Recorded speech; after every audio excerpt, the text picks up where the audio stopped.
Welcome back here on Hack City. I'm Joe DeLeone, and we are going to be recapping and reacting to all the craziness that happened during week 9 of college football. Now, actually, I shouldn't even really call it craziness because I think we can all agree for the most part, except for a couple storylines and a couple unexpected outcomes, this was a pretty quiet week in week 9. And it's also something that we talked about going into the week and had an expectation for is that this week was not going to be very exciting. There were not going to be very many big matchups that had significant outcomes on their conference standings. Next weekend, week 10, is the one where all the commotion is going to happen, where all the big, massive matchups are going to happen. Just off the top of my head, the two big ones that we already know that are going to be going down in the SEC, Alabama playing LSU, and then we also have Georgia playing Tennessee. And that's just in the SEC alone. So today's show probably not going to be as long as we typically go, just because there's a lot less to go over. Still some nonsense that happened over this past weekend, talking about that Michigan fight, the craziness and the outcome of the Kansas State, Oklahoma State game. Obviously going to talk about how great Ohio State looked at the end of that game, even though some people seem to be bashing them right now.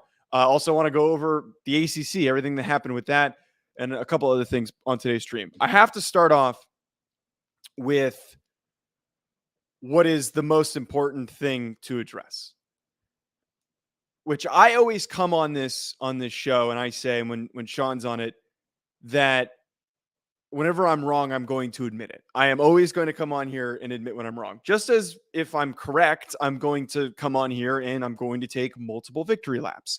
Now, I got completely dragged, and Sean less than I did, for the takes that I had directed at Kansas State and this Kansas State-Oklahoma State game. And as I said, I will always admit when I'm wrong. And I was wrong about Kansas State. Kansas State came out as if they knew I was bashing them and talking down on them and walloped Oklahoma State in probably the most embarrassing fashion that they possibly could have. I was so far off. Some of my information in that take that I had was also inaccurate. I did not know that Adrian Martinez went down with an injury. But I got to say one thing. Watching, and I think a lot of people who were watching this game that weren't fans of either team did not watch the entirety of it, did not watch most of it, because the quality of the game itself was terrible. This was not a good football game. I turned it off pretty quick, but I still was checking the score every so often just to see how things were playing out. And when I peeked and checked and was also looking at knowing how he performed at the end of the game, I think that Kansas State's offense might be better with Will Howard. He throws for 4 touchdowns. He almost has 300 yards passing. I know a lot of the offensive success, especially what happened early on, wasn't because of him. It was a lot of what Deuce Vaughn did early on and that huge rushing play that he had at the start of the game that opened things up. But still, I almost feel as if Will Howard does more for that team than Adrian Martinez does. And there legitimately could be somewhat of a controversy for that quarterback room on who should be the starter. And I think it should be considered that Will Howard, the way that he played against Oklahoma State, which we talked about coming into this week, having some strong parts to their defense, the way that he performed, I think that it's fair for him to be brought up into that discussion.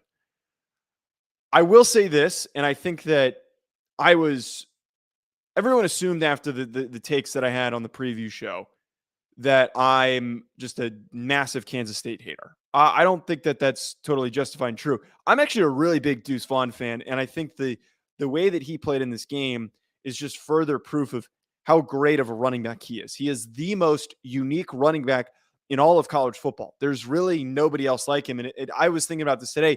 He kind of has shades of what Rondale Moore was at Purdue, and I know that Rondale Moore was a wide receiver.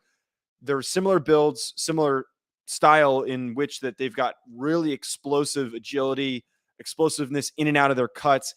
And I think if you get those performances out of Deuce Vaughn every single week, there's no reason why you can't keep winning. And right now, the way that the Big 12 standings are shaping up, we actually are probably going to end up getting a Kansas State TCU rematch from the game that happened last week.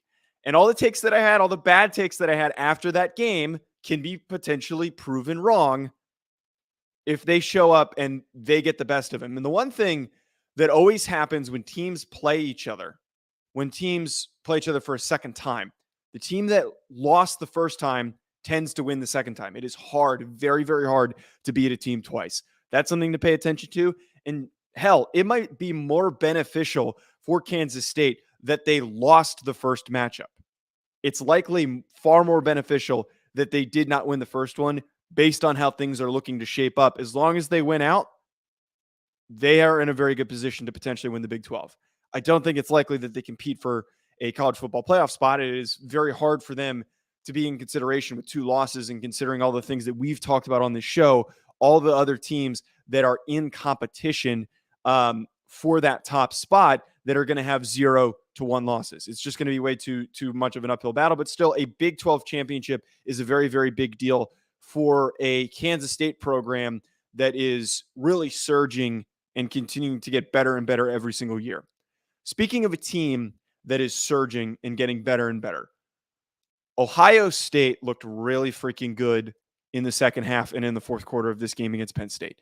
Now, I watched the entirety of this one from start to finish, and I was really focused on the outcome of this for obvious reasons. And I think a lot of people watching this game were assuming that Ohio State was, or not assuming, but was feeling that Ohio State was exposed. That even if they won that game, a close win over Penn State does not look good. They don't look as, dominant as they were chalked up to be. I think that even though they won this game by 2 scores, which is kind of close for this matchup, they proved a lot to me. This game was close up until the end of the game. There were a lot of mistakes that they were making early on that allowed Penn State to hang into it. They were getting killed on the ground. But what stands out to me the most, and I say this all the time on this stream, is that if a program and if a football team has the ability, when they're not having their best day and when they're struggling, to surge back and turn a deficit in which they are losing to a multi-score win, shows that they deserve to be in that national championship competition and that they're one of the best programs in the country. If you are able to do that when you're not having your best day, you are going to be really freaking scary when you are having your best performance. And the fact that Ohio State has the receivers that they do and the ability to storm back into games with massive explosive plays, big catches from all of those guys. And we haven't even really seen much of Jackson Smith-Njigba because of an injury. So you get him back. That entire offensive unit is really freaking good. And I understand that this Ohio State defense let up 30 plus points to Penn State's offense, which is not impressive, except for Singleton, who I speak very, very highly of. They still made a lot of huge plays in this game. The turnovers that they forced early on, and I really did believe that Ohio State was going to pull away and explode and dominate against them. And I thought that they were going to end up beating them by 30 points after those 2 early interceptions that Sean Clifford threw. But they still had, again, very, very strong performance. I know that 30 points isn't great. The last thing that I'm going to say on this, Ohio State was in a very difficult circumstance, and I said this on the preview show. Playing at Beaver Stadium at Penn State is one of the hardest places to play. Anyone who follows college football knows that that place is very difficult to play. If it was a night game, it would have been even harder. For them to come out of this game against an above-average Penn State team, not an elite team, but an above-average team that's probably going to remain ranked until the end of the season, for them to pull out the way that they did in probably one of the most hostile, top 10 most hostile environments in the country during a whiteout, which, again, even more tension for this matchup, is, again, further proof of how freaking good that they are. It is very difficult. It is a very difficult task, and I give Ryan Day credit for him preparing his team properly for this game against Penn State. Now, the thing for Penn State, though, the way that they played against Michigan, the way that they played in this game, the mistakes, the issues that they have, the clear talent mismatches that they have across the board are very, very glaring. in those two games that they have. And I think that how far Penn State has made it this season and how they've looked, they are what they've shown that their realistic expectation is three losses at the end of the year. That they're the third best team in the Big Ten, that they're not going to be competing for a Big Ten title, obviously, at this point. They are the third best team in the Big Ten. And I almost wish if there was some way, and I don't even know off the top of my head if they play Illinois, and I'm going to look that up. I wish there was some way that we could get a Penn State-Illinois matchup for like a third place battle, because that to me would be really exciting and an accomplishment for that would be an accomplishment for Penn State to prove that they're better than Illinois. Illinois, though, continues to surge. I think they're ranked like 13th right now, which is, crazy. I don't think anyone would have expected that Illinois would be ranked this far at this point. The other thing that happened this weekend, and it kind of got swept under the rug, but it actually ends up being one of the biggest storylines separate from the fight that happened with Michigan and Michigan State. I'm going to get to that after this. This should be the biggest storyline, but the ACC this year has unjustifiably been propped up as a really good conference because of the ranked teams that keep getting put in the top 25. I'm talking about Florida State that was in it at one point. I'm talking about Wake Forest, which was hovering around the top 10 in various polls. I'm talking about NC State that looked pretty weak this weekend. And on top of that, Syracuse, and then the one team that I continue to hate on, which is Clemson. And this was the weekend that all of those freaking teams were exposed. The ACC, and I've said it on this show, is not a good conference. It fucking stinks. The ACC is one of the least skilled competitive conferences, actually is the least skilled competitive conference of all the Power 5 conferences.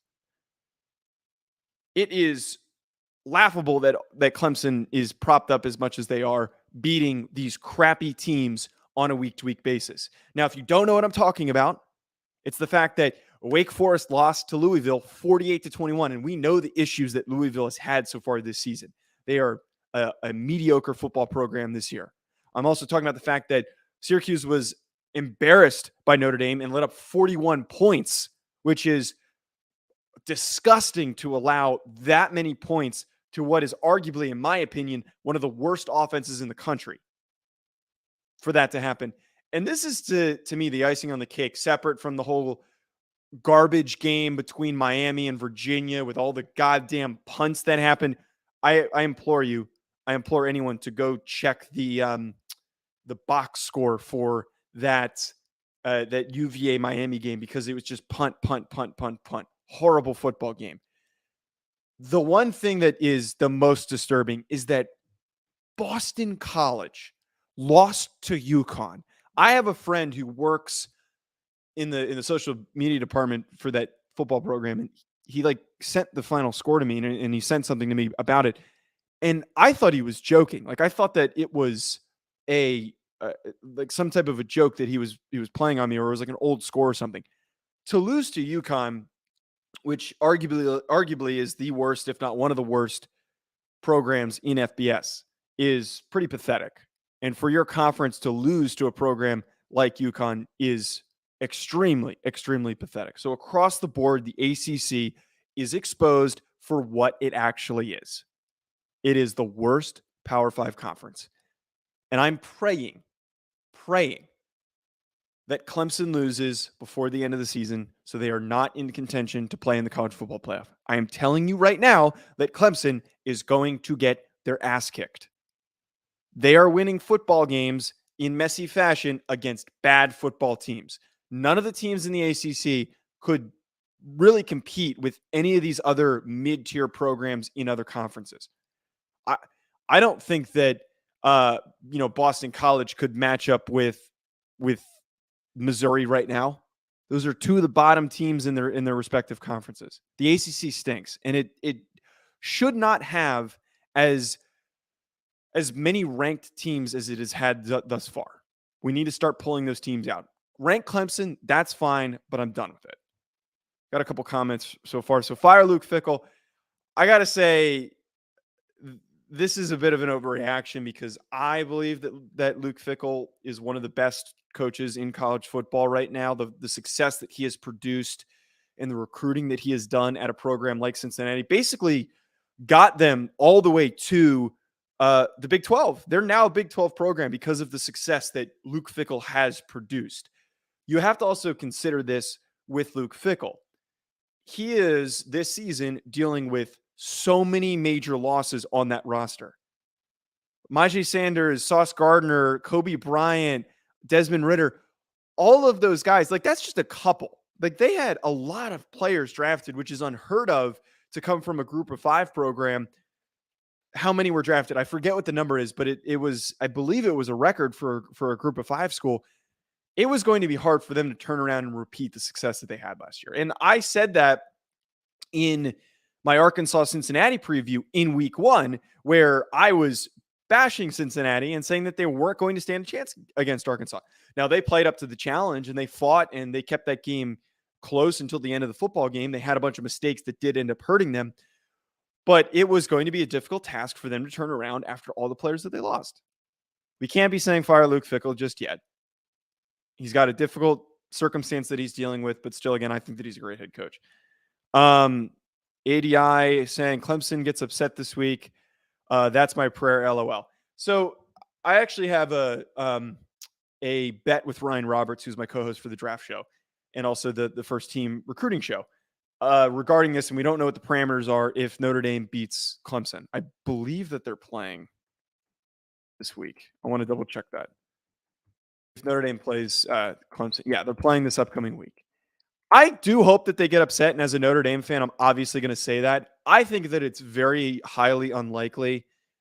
It would take a really dominant defensive performance to take Will Shipley out of the game and force DJU to do everything. But the biggest issue that comes with this game that is going to be a very difficult task, they're not going to run the football against Clemson's front 7. They're just not. That front 7 that they have is really freaking good, and it is the reason why they have won a lot of these football games, except for the performances of Will Shipley. And the only way that Notre Dame can be successful is if they run the ball and they just lean on Audric Estime and Logan Diggs and Chris Tyree. That is the success that they've produced, has been through running the football. And I give Tommy Rees credit for leaning on that. But the problem is the limitations caused by Drew Pine, and because he sucks so much and he's not a FBS quality quarterback. If they are forced into any third and medium or longer, they're not going to pick it up. I watched him make countless mistakes against Syracuse alone. That proves to me that he is not going to be up for the task against this Clemson front 7. Clemson's front 7's okay. Like there's nothing special about it. To go up against Miles Murphy and Brian Brzee alone, just those 2 guys alone, he is going to be running for his life. And the thing that pains me the most with Drew Pine is that the guy does not understand how to properly analyze pressure and feel pressure. He just sits in the pocket. He doesn't move. And when he does move, he runs laterally. Running laterally is not how you evade pressure. You need to get upfield. You need to produce yards. Drew Pine is going to be a sitting duck this week. Clemson's probably going to win this game. If they get upset, it's probably going to be at the end of the season, but sadly, they're going to be in the conversation for being in the college football playoff. Close one with Penn State. Yeah, really close game that we had one there. And again, I was talking about this at the beginning of the show that Ohio State still, I think, showed us a lot of really good resilience and effectiveness to keep fighting and then eventually take that lead, a 2-score victory in that one. Yeah, Clemson needs to disappear. And, I keep saying that, that they don't need to be in the conversation, and I'm sick of them being in the conversation. If I were to give my top 5 right now, you can go a number of different ways with who the top 3 are, but I see it as Tennessee at 1 with how much they've just been dogging their opponents. And I want to talk about that in a second, that Kentucky game that they had. After that, Tennessee, I would go Georgia at 2, and we're obviously going to have to reshuffle that after they play. Ohio State at 3, Michigan at 4, and then Alabama at 5. I don't think that Those are all the teams that keep getting brought up in that top five discussion. I think there's a lot of reshuffling, and I 1000% am putting Alabama over Clemson, and that should not be a hot take because Alabama hung as many points as they did and put out a huge performance in a loss against Tennessee. They showed me a lot of really nice stuff, even though that they lost that game. So Black Star 15, this was somebody commented this earlier, fire Luke Fickell. So I was just addressing that, which again, I think that's just an overreaction. Very difficult circumstance trying to deal with the stuff that losing all those players is not going to be easy. Notre Dame and Michigan need to start playing each other again. I absolutely agree. I think that Notre Dame-Michigan rivalry is one of the best in college football. It's one of the most underrated.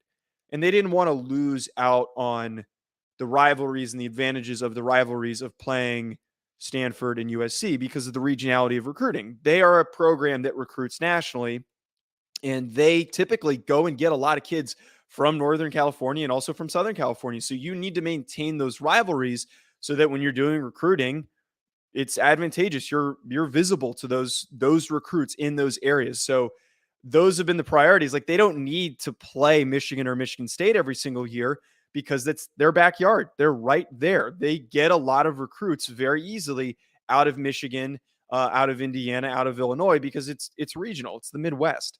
But I totally agree. I would love for this rivalry to come back. And I have been one of the few Notre Dame supporters, and I think a lot of people hate my take on this, that thinks that Notre Dame in a few years, maybe 10 years, when conference realignment is done, that they should join the Big Ten. It makes a lot of sense. The regionality makes sense. You maintain the rivalry that you have with USC. You bring back the rivalries that you have with Purdue and that you have with Michigan, Michigan State. A lot of their rivals play in the Big Ten. And it would make a lot of sense for them to join the Big Ten. But as we all know, there are a lot of complications in politics that go into those TV deals. And we obviously just saw a massive TV deal happen with the Big 12 and the impacts that has. So whatever happens with them in that NBC contract, whenever it's up, maybe it does happen. I think the cover man of EA football is going to be Caleb Williams. Prove me wrong. I actually completely agree with this. So EA is based in Los Angeles, here in Los Angeles. And Caleb Williams has been one of the biggest NIL frontmen. De'Aaron King was the first, and then now Caleb Williams is turning into the star of NIL. And he is going to obviously not be able to declare for the NFL draft. And I think in EA's effort to, one, ring in NIL, but on top of that, to take advantage of it properly. You want to have a current star on the cover now that you can actually pay the kid. Caleb Williams would be the perfect guy. The other, maybe Quinn Ewers. That's another guy that makes a ton of sense. I really like this question. It's a fantastic question, but Caleb Williams, I think, makes a lot of sense because of where he is in relation to EA and how close it is. He's got like a fantastic agent that's been wheeling and dealing and getting him all these opportunities. So absolutely 100% would be probably the first go-to choice for the cover of college football. I don't mind the Marvin Harris. I think Marvin Harrison's a good one to put in consideration, but like we just got to consider though that like how freaking good Caleb Williams is. I think Marvin Harrison, and we saw with the Louis Vuitton cleats and him wearing an Apple Watch, like he's got, I think, more swagger than Caleb Williams, and I think it would be a lot more fun to see Marvin Harrison on the cover. Maybe they are aggressive, and maybe we get more than one guy for the return in the first NIL cover. I think that would be advantageous for them to try and do something like that. But no, this is going to be a really fun off-season conversation, is talking about who deserves to be on the cover. And hell, I'll do a couple of videos on this. I think that's a really, really great question. I'm a Michigan fan. As of now, I do agree with Tennessee at number 1. Like I said, your list looks good. Well, I appreciate the feedback on that. Again, I think that those 5 teams that I mentioned, you can really shuffle the order, except for Alabama has to be that 5th team. But Tennessee, Michigan, Ohio State, and Georgia are somewhere in that top 4. Maybe you put Ohio State and Michigan in the back half of that.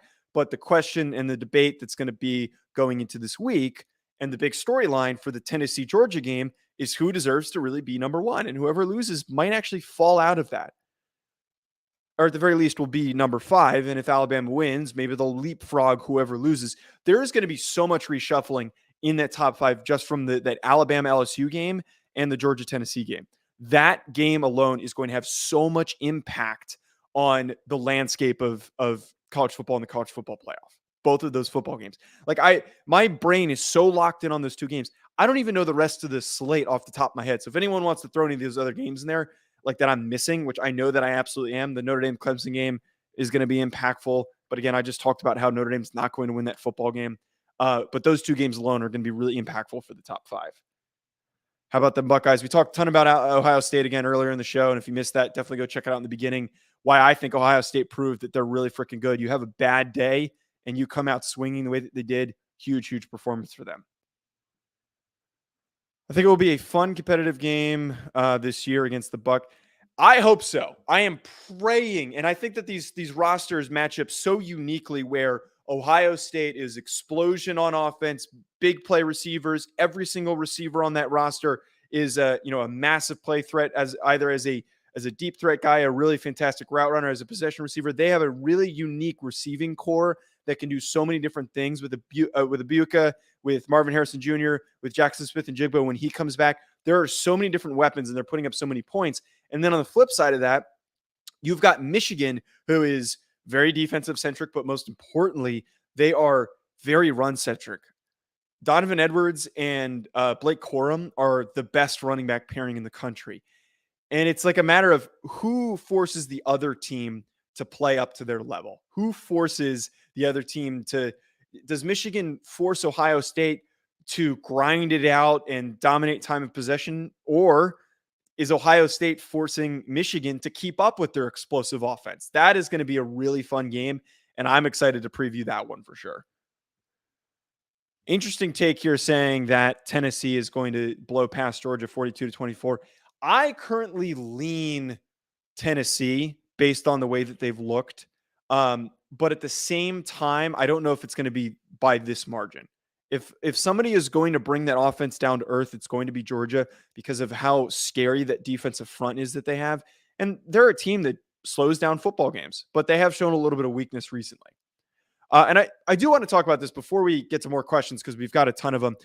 The Tennessee-Kentucky game has proven one thing to me, just as the Ohio State game proved to me that when Ohio State has a bad day, they're still capable of surging back and winning easily the way that they did.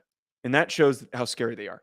The fact that Tennessee plays Kentucky and the whole week, and I said this on the SEC preview show that I do with RU Series Sports and Blake Ruffino, that Kentucky had a legitimate shot to keep that game close. Tennessee secondary has been very suspect, and we know that Will Levis is a great quarterback, and they've got some nice pieces. And Chris Rodriguez, man, they started the game hot, but Tennessee was not fucking around. Tennessee was like, I'm taking the top off this thing, and we're going to embarrass you at home. We're going to embarrass you at Neyland, and we're going to just continue building onto our resume. The fact that they're doing that, that's an above average SEC program. The fact that they're doing that just shows how goddamn scary Tennessee is and how every team facing them needs to be afraid. But if we are being realistic, and I just said this, if there is going to be one program that is going to bring them back down to earth, it is going to be Georgia because of their defensive front, because of the guys that they have in their secondary like Keely Ringo. If they control time of possession, they keep Hendon Hooker and Tillman and Jalen Hyatt off the field for most of the game, and this becomes a low-scoring, grinded-out game, that is how Georgia is going to win it. And again, we're going to talk about that when we do the preview show, so make sure you don't miss out on that because that's going to be a really fun discussion, and I'll obviously be doing that with Sean. One other thing before I get to some more of these questions, because we got a lot of fantastic questions, and anyone who is hopping in, feel free to drop any more. I need to point out that USC needs to stop being overhyped. I think no one is talking about the fact that they beat Arizona only 45-37 and they gave up 37 points. I have said multiple times on this show that USC's defense is not good enough for them to win the Pac-12 and also for them to compete for a national championship like so many people believed that they could. It was exposed against Utah, and it was just exposed against Arizona. Arizona. We're not talking about if they played UCLA or Oregon. It was Arizona. USC is a good program this year. They have done a total 180, and they're going to be a college football playoff team next season. They're not there yet. We need to stop overhyping them. And like that's a back half of the top 25 team right now. I don't think that they are deserving of where they're being placed and where they're being hyped up to be. That is concerning that they gave up that many points to Arizona.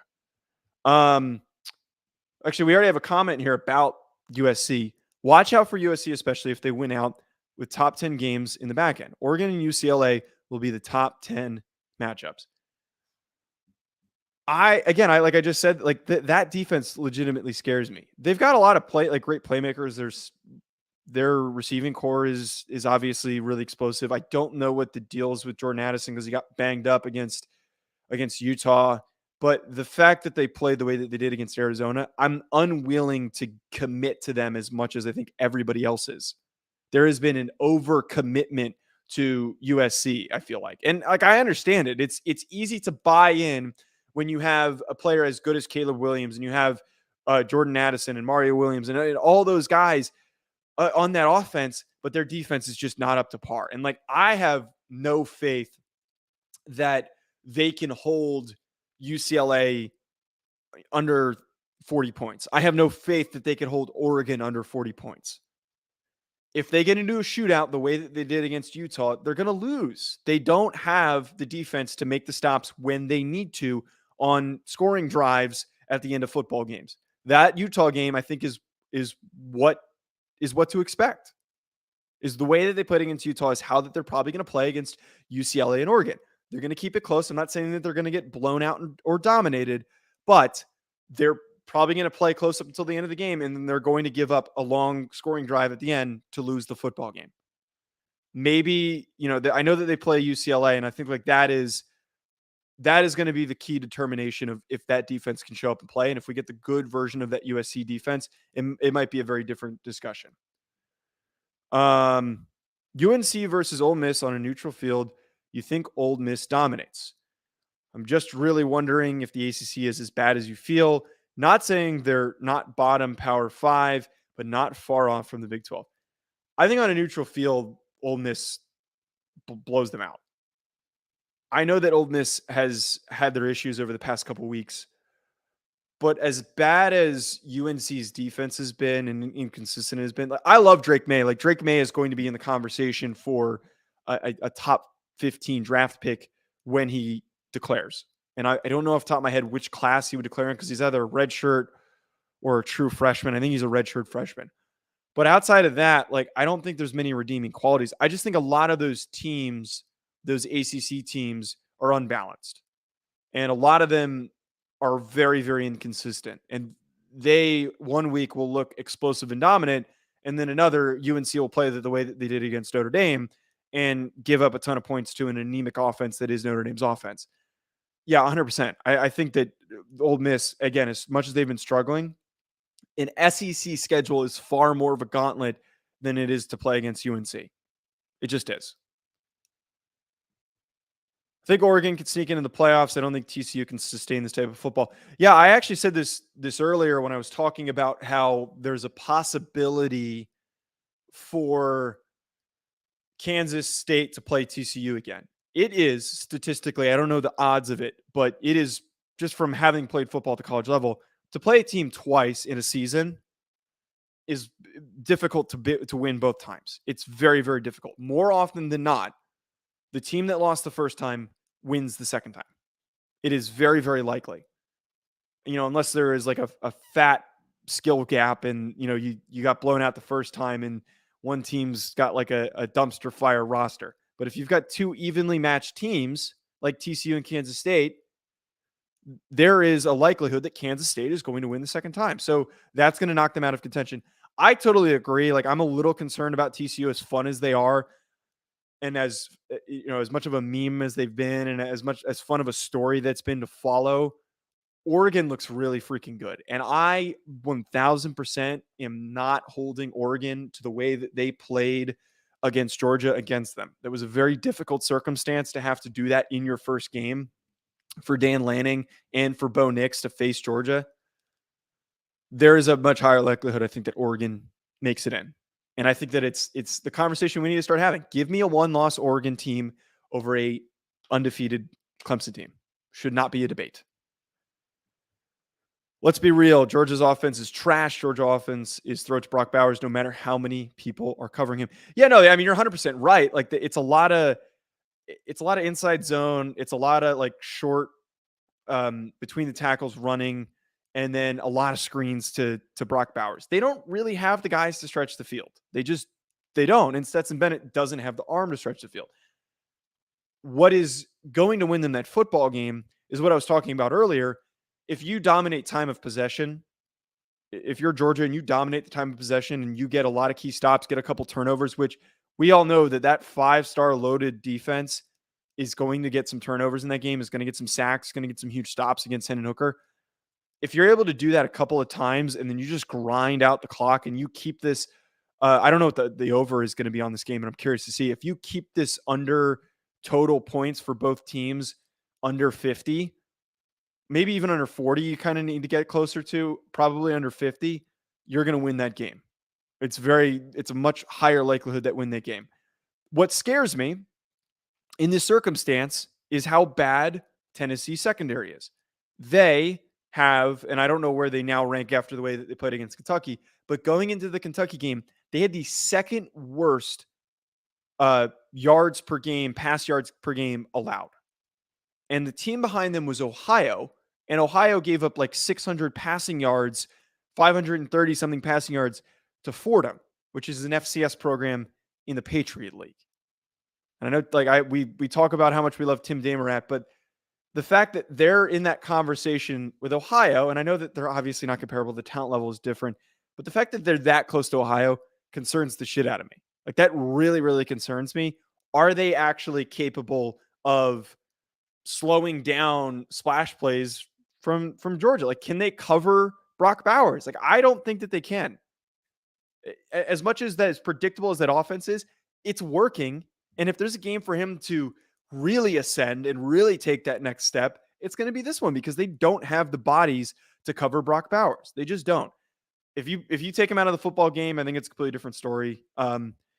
Brock Bowers is the best tight end in college football time, of course. Yeah, I totally agree. And I think Michael Mayer deserves to be in the conversation, and he's not getting talked about a lot because of how bad Notre Dame's offense has been and just how underwhelming they've been overall. But like, if you watch these football games, the offensive production is slants to Michael Mayer and then carries up the middle to Audric Estime and Logan Diggs.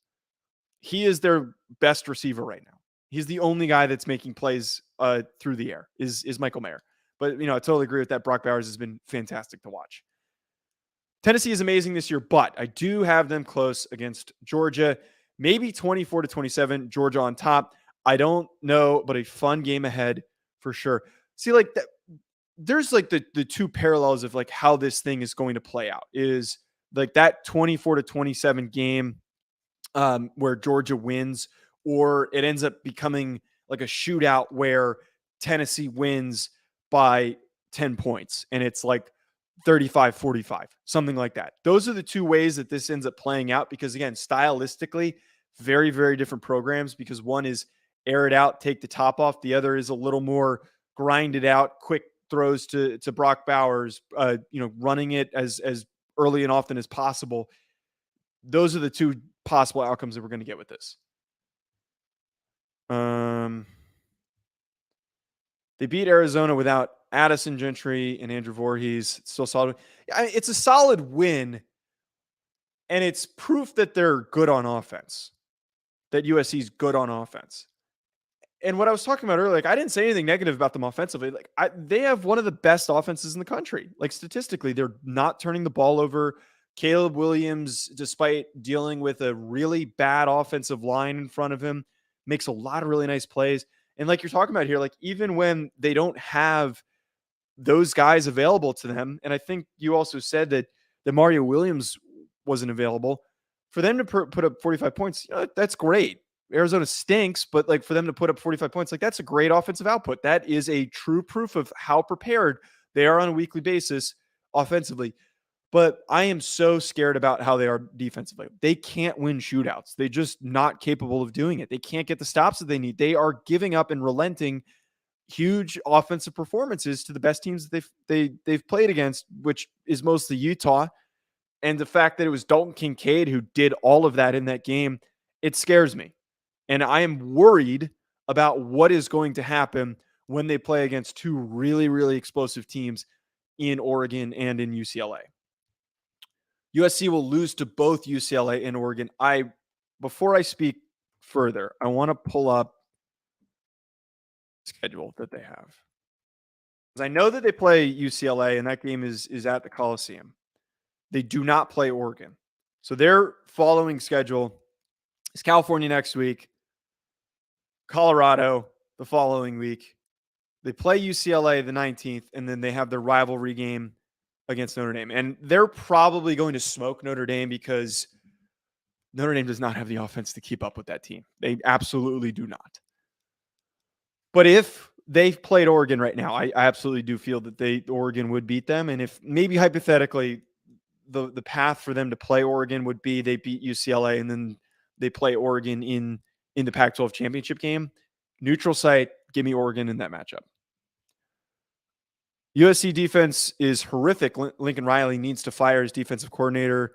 Dude is not good. Alex Grinch, I don't want to give him too much blame because just the talent-wise on that defense, there's not a lot of really good players. They've got one linebacker, and I'm completely blanking on his name, that transferred from Alabama, who's a decent football player, but they are really crap defensively. I don't think it's at the point where you need to fire Grinch now, and I it might be just a little too reactive to do that. I understand the sentiment to want to get rid of him, but make that decision after next season. If they're having defensive problems next year after they get another cycle in the portal where they're probably going to dominate, and also when they get some time to develop some of the young players that they've been recruiting that were part of the previous recruiting classes, that's when you need to make the decision. If they're playing as garbage as they are with all those players that they get in a new cycle, then absolutely fire Alex Grinch. But you got to understand the circumstance there. It's just difficult for them to turn around, for Grinch to turn around and immediately have a really, really good defense. He's a good defense coordinator. What, if any, chances are you giving LSU versus Bama this weekend? Nobody is talking about it. Could be this week's upset sleeper pick. We talked about this on the SEC kickoff show with Blake, and Blake's an LSU guy. He covers LSU. He's from Louisiana. And he was saying that there is a legitimate shot here for LSU to win this football game. And I totally agree. LSU has been on a really nice path. Like Jane Daniels, and I talked about him at the beginning of the season, like he is the perfect Brian Kelly guy. He fits that offense perfectly, does enough as a passer, but is going to win games with his legs. Like if Brian Kelly had a Jane Daniels at Notre Dame, they would have been on a completely different level for the time that he was there. But all the guys that he had were undersized and their arms were middling. Jane Daniels is great. I love Jane Daniels and the way that he has played so far this season.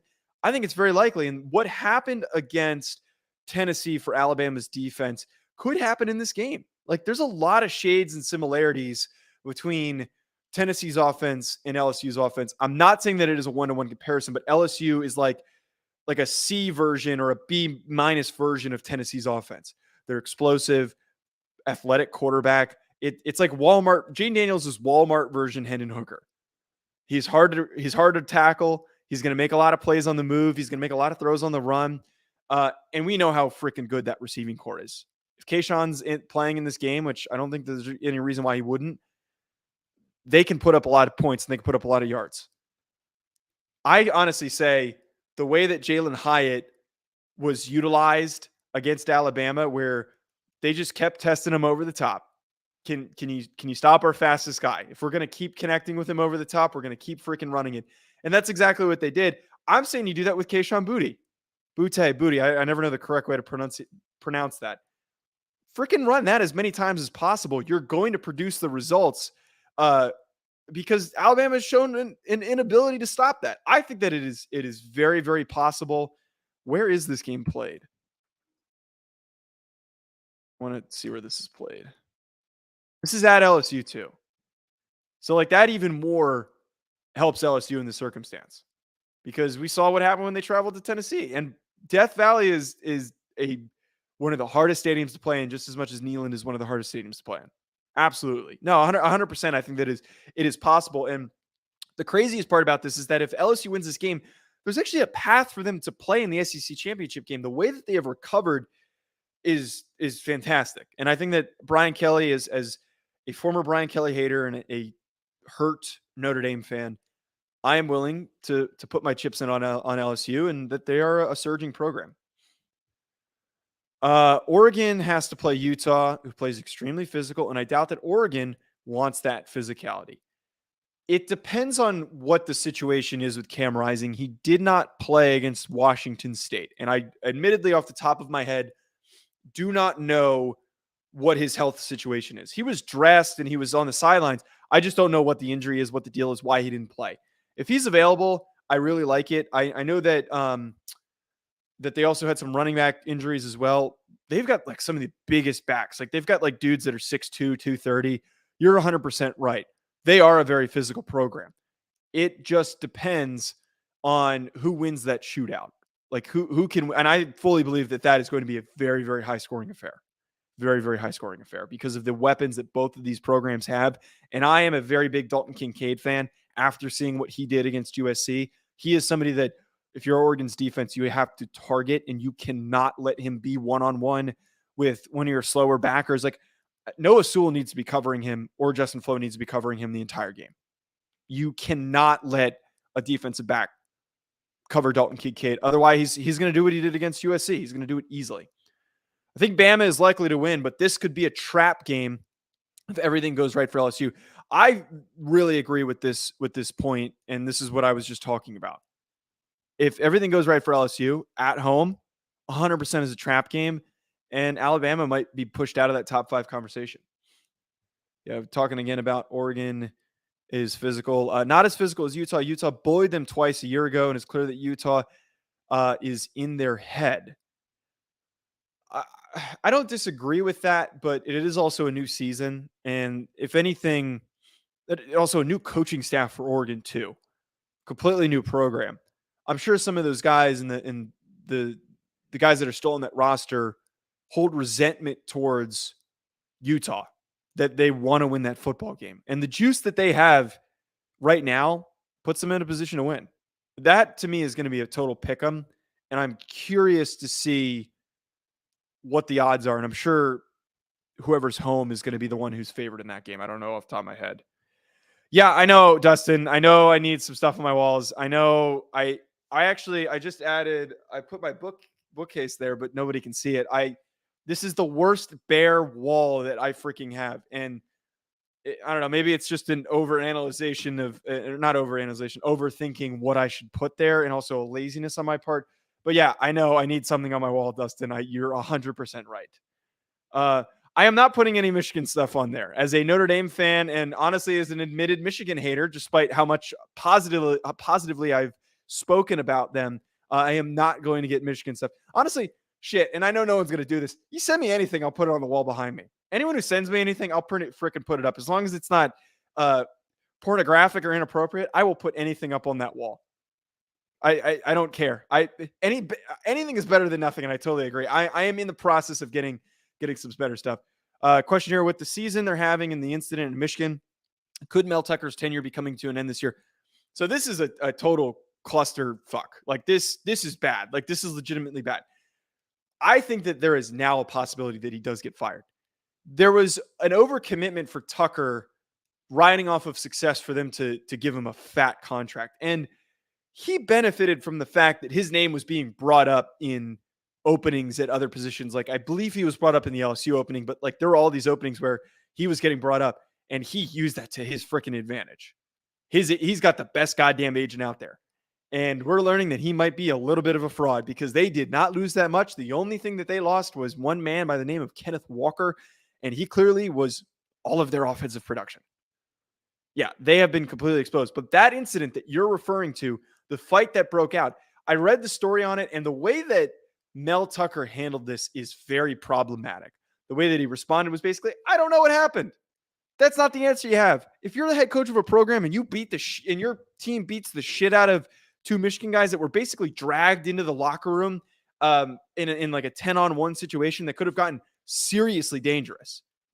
Like someone could have really gotten very hurt. And I think that one of the guys broke his nose that was in that fight. If you haven't seen the video, go look at the video. The only way to answer that is those players are being punished and we are taking the necessary courses of action. They're separated from the team and we're going to investigate and figure out what happened and we're going to make a decision. That's the only way that you handle it. But the quote that I read off the top of my head, I don't remember exactly what it was. He basically said, I don't know what happened and we'll figure it out, which is so non-committal, which is so defeatist.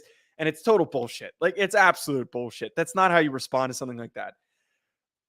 It is very possible for a program that just committed big money to him. And it's kind of like the Jimbo Fisher situation. If you're trying to fire a coach after you're now on the hook for guaranteed money for a long period of time, you can get out of that with cause. And if you can prove a lack of institutional control, that you've got dudes doing shit like this, you absolutely can fire Mel Tucker.